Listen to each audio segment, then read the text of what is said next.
Hey, this is Brian McCarthy coming to you from what is hopefully the last ball-bustingly cold day of the season here on Cape Cod. We're going to talk about today's taco trade with U.S. equities and gold, for instance, retracing much of the overnight moves on the events in Iran. So what happened? Taco trade might not be the right framing for this, but it's fun to say. The market has a very strong modal expectation that this is going to be another in a long line of Trump military ventures, which are quick in, quick out, limited exposure for U.S. troops, and sort of a faux war to some extent. And I do think that's probably the president's modal expectation as well. And we got an explanation of that from Defense Secretary Hegseth and the president himself this morning, both of whom gave us really the first clear exposition of an objective. It might not be the total objective, but an objective of this exercise.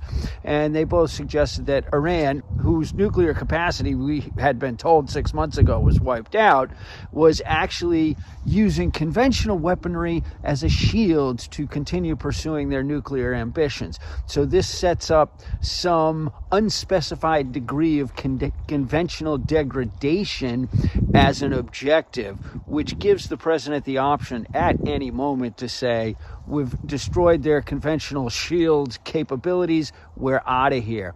Probably a pretty good modal forecast, but there are two tail risks on either side. I call it the fail tail and the success tail that will really increase by the day.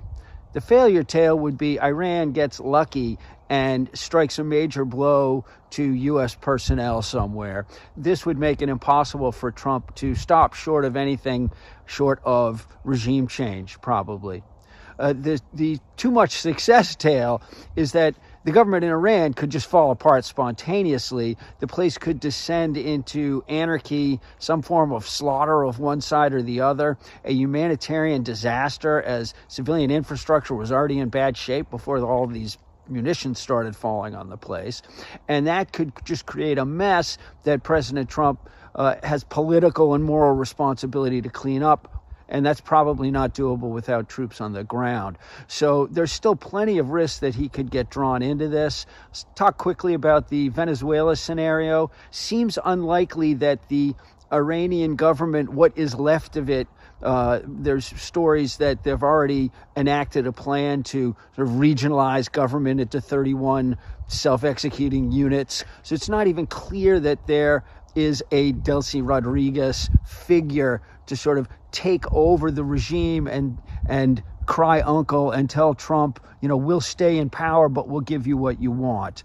Could happen, but obviously this is a lot more complicated situation than Venezuela, so I think that's unlikely as well. So I can't argue with this modal expectation. Trump probably does want to get this in some manner in which he can declare victory and just get out of there in 3 or 4 days. It's just not clear that events will allow that. And again, each day that goes by, the risks of him getting stuck one way or the other increase. Good luck out there.